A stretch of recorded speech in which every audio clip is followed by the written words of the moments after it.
ಸುಮಾರು 15 ದಿನಗಳಿಂದ ಪುತ್ತೂರಿನಲ್ಲೊಂದು ಸವಾಲನ್ನು ಸ್ವೀಕಾರ ಮಾಡಿ ಒಂದು ಸಿದ್ಧಾಂತದ ಅಡಿಯಲ್ಲಿರ್ತಕ್ಕಂಥ ಒಂದು ಅನುಶಾಸನದ ಅಡಿಯಲ್ಲಿರ್ತಕ್ಕಂಥ ಪಕ್ಷದ ಅಭ್ಯರ್ಥಿಯನ್ನು ಗೆಲ್ಲಿಸಬೇಕು ಅಂತ ಸಾವಿರಾರು ಜನ ಯುವಕರು ಇವತ್ತು ಪಣ ತೊಟ್ಟು ಕೆಲಸ ಮಾಡ್ತಾ ಇರ್ತಕ್ಕಂಥ ನಾವೆಲ್ಲ ನೋಡ್ತಾ ಇದ್ದೇವೆ. ಅದಕ್ಕೊಂದು ದೊಡ್ಡ ಶಕ್ತಿಯನ್ನು ಕೊಟ್ಟಿರ್ತಕ್ಕಂಥ ಕಾರ್ಯಕ್ರಮ ಇವತ್ತು ಯೋಗಿಜಿಯವರ ಕಾರ್ಯಕ್ರಮ ಅಂತ ನಮಗೆ ಅನಿಸುತ್ತೆ. ಏನು ಉತ್ತರ ಪ್ರದೇಶದ ಗೂಂಡಾ ರಾಜ್ಯವನ್ನು ತೊಲಗಿಸಿರ್ತಕ್ಕಂಥ ಒಂದು ಉತ್ತರ ಪ್ರದೇಶದ ಸ್ವಚ್ಛ ಉತ್ತರ ಪ್ರದೇಶ ಮತ್ತು ಒಂದು ಅಭಿವೃದ್ಧಿ ಹಿಂದುತ್ವ ರಾಷ್ಟ್ರೀಯತೆಯ ಆಧಾರದಲ್ಲಿ ಇವತ್ತು ಉತ್ತರ ಪ್ರದೇಶವನ್ನು ಕೊಂಡೋಗ್ತಾ ಇರ್ತಕ್ಕಂಥ ಒಬ್ಬ ಸಮರ್ಥ ನಾಯಕತ್ವದ ಯೋಗಿಜಿಯವರ ಸರ್ಕಾರದ ಏನು ವಿಚಾರಧಾರೆಗಳನ್ನು ಇಲ್ಲಿ ಪುತ್ತೂರಿಗೆ ಇವತ್ತು ಕೊಡುವಂಥ ಪ್ರಯತ್ನವನ್ನು ಯೋಗಿಜಿಯವರು ಮಾಡಿದ್ದಾರೆ.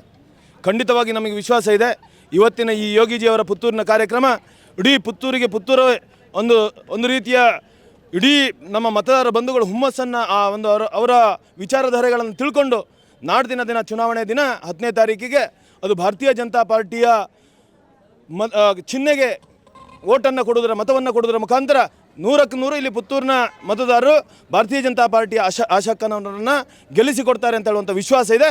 ಮತ್ತು ಅದಕ್ಕೆ ದೊಡ್ಡ ಶಕ್ತಿಯನ್ನು ತುಂಬಿರ್ತಕ್ಕಂಥ ಕಾರ್ಯಕ್ರಮ ಇವತ್ತು ಯೋಗಿಜಿಯವರ ಕಾರ್ಯಕ್ರಮ ಆಗಿದೆ. ಕಾರಣ ಎಷ್ಟೇ, ಹಿಂದೂ ವಿರೋಧಿಯಾಗಿರ್ತಕ್ಕಂಥ ಕಾಂಗ್ರೆಸ್ ಇವತ್ತು ಯೋಚನೆ ಮಾಡಿ ನಾವೇನಾದರೂ ಅಧಿಕಾರಕ್ಕೆ ಬರ್ತೇವೆ ಎಂದು ಸಣ್ಣ ಆಸೆಯನ್ನು ಇಟ್ಕೊಂಡಿದ್ದಾರೆ. ಆ ಅಧಿಕಾರಕ್ಕೆ ಬಂದರೆ PFI ಅಂತ ಒಂದು ರಾಷ್ಟ್ರದ್ರೋಹಿ ಸಂಘಟನೆ ಜೊತೆ ಬಜರಂಗ ದಳವನ್ನು ಹೋಲಿಸಿಕೊಂಡು ಇವತ್ತು ಯೋಚನೆ ಮಾಡಿದ್ದಾರೆ. ಬಜರಂಗ ದಳವನ್ನು ನಿಷೇಧ ಮಾಡ್ತೀವಿ ಅಂತ ಹೇಳಿದ್ದಾರೆ. ಸವಾಲುಗಳನ್ನು ಕೊಡ್ತಾ ಇದ್ದೀವಿ, ಸವಾಲುಗಳನ್ನು ಕೊಡ್ತಾ ಇದ್ದೀವಿ. ಇವತ್ತು ಪುತ್ತೂರಿನಲ್ಲಿ ಸೇರಿರ್ತಕ್ಕಂಥ ಜನಸ್ತೋಮವೇ ಇದಕ್ಕೆ ಸಾಕ್ಷಿ. ನೀವೇನಾದರೂ ಇನ್ನು ಬಜರಂಗ ದಳವನ್ನು ಹೆಸರನ್ನು ಹೇಳಿ ಏನಾದರೂ ಯಾವುದಾದ್ರೂ ವೇದಿಕೆಗೆ ಹತ್ತಿದ್ರೆ ಅದಕ್ಕೆ ಸರಿಯಾಗಿರ್ತಕ್ಕಂಥ ಉತ್ತರವನ್ನು ಕರ್ನಾಟಕದ ರಾಜ್ಯದ ಜನತೆ ಕೊಡ್ತಾರೆ, ಮತದಾರರು ಕೊಡ್ತಾರೆ. ನಾಡ್ತಿನ ದಿನ ಕರ್ನಾಟಕದಲ್ಲಿ ಬಹುಮತದ ಭಾರತೀಯ ಜನತಾ ಪಾರ್ಟಿಯ ಸರ್ಕಾರ ನಿಶ್ಚಿತವಾಗಿ ಅಧಿಕಾರಕ್ಕೆ ಬರುತ್ತೆ.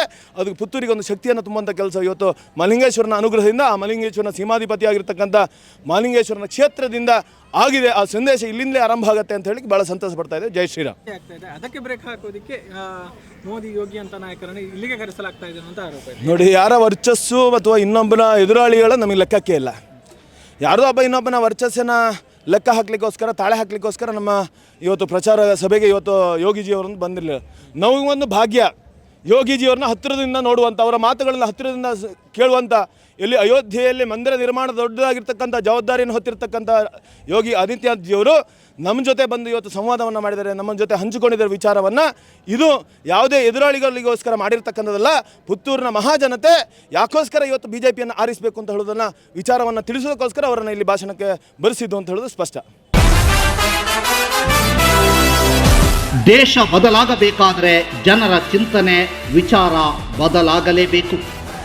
ದೇಶದ ಪ್ರಗತಿ ಮತ್ತು ಬದಲಾವಣೆಗೆ, ದೇಶದ ಧರ್ಮ ಸಂಸ್ಕೃತಿಯ ರಕ್ಷಣೆಗೆ ಅಂದು ಇಂದು ಮುಂದೆಂದು BJP. ಪುತ್ತೂರಿಗೆ ಆಶಕ್ಕ, BJPಗೆ ನಿಮ್ಮ ಮತ. The Mangala Group of Educational Institutions has been bridging the gap between education and healthcare in Mangalore. Colleges under the group have nurtured the career dreams of several students. Our students have been placed in the defense sector in India as well as in renowned hospitals worldwide. Adequate amenities are provided to the students like transport, canteens and hostels. A well-stocked library, state-of-the-art laboratories, regular skill development courses, e-library system, a vast ground with focus on co-curricular and extracurricular activities are few among the support we offer. The Mangala Group of Educational Institutions offers quality courses in nursing, paramedical sciences, allied health sciences, physiotherapy and speech and hearing. The journey of 1,000 miles starts with a single bus ride to college. Explore and experience the exceptional quality of education at Mangala Group of Educational Institutions. ಸುದ್ದಿ channel, ಕ್ಷಣ ಕ್ಷಣದ ಸುದ್ದಿಗಾಗಿ.